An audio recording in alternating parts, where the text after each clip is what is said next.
ஓம் சாய்ராம். கிருஷ்ணமாச்சாரி அவர்கள் தான் ஏன் தன்னுடைய முடிவை மாற்றிக்கொண்டார் என்பதும், தான் ஏன் இவ்வளவு விரைவாக சென்னை நோக்கி பயணம் செய்கிறார் என்பதெல்லாம் அவருக்கு புரியாத புதிராக இருந்தது.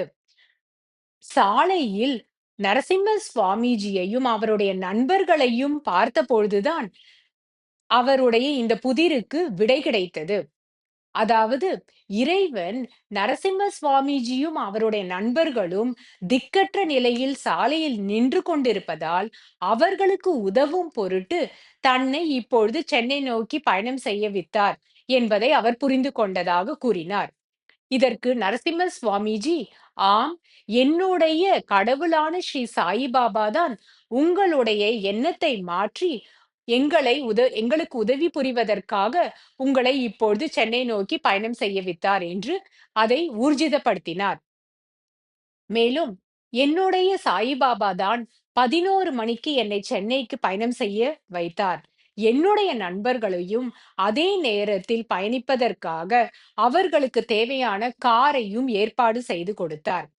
அதே கடவுள்தான் உங்களுடைய மனதையும் மாற்றி ஒரு உயர்ந்த நல்ல நோக்கத்திற்காக சென்னை நோக்கி இப்பொழுதே பயணம் செய்ய வைத்தார் என்று நரசிம்ம சுவாமிஜி கூறினார். சுப்ரமார்க்கம். ராதாகிருஷ்ண சுவாமிஜி அவர்களை நரசிம்ம சுவாமிஜி முதன் முதலில் உதகமண்டலத்தில் சந்தித்த பொழுது நிகழ்ந்தவற்றை ராதாகிருஷ்ண சுவாமிஜி அவர்கள் நம்முடன் இங்கு பகிர்ந்து கொள்கிறார். பூஜ்ய ஸ்ரீ நரசிம்ம சுவாமிஜி என்னை முதன் முதலில் உதகமண்டலத்தில் சந்தித்த பொழுது கூறிய அறிவுரைகள் மிகவும் முக்கியமானவை. அவை சாயி பக்தர்களுக்கும் உண்மையை நாடும் அனைவருக்கும் வழிகாட்டியாக அமையும் என்று எனக்கு நம்பிக்கை உள்ளது.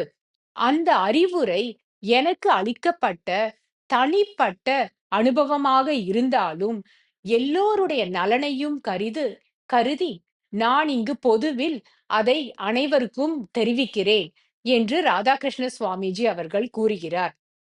ஸ்ரீ நரசிம்ம சுவாமிஜி அவர்கள் ஸ்ரீ சாயி பாபாவின் இறைத்தூதர். அவர் மூலமாக என் மீது ஸ்ரீ சாயி பாபா தன்னுடைய அன்பையும் கருணையையும் பொழிவதை என்னால் நன்கு உணர முடிகிறது என்று ராதாகிருஷ்ண சுவாமிஜி அவர்கள் தெரிவிக்கிறார். ஓ.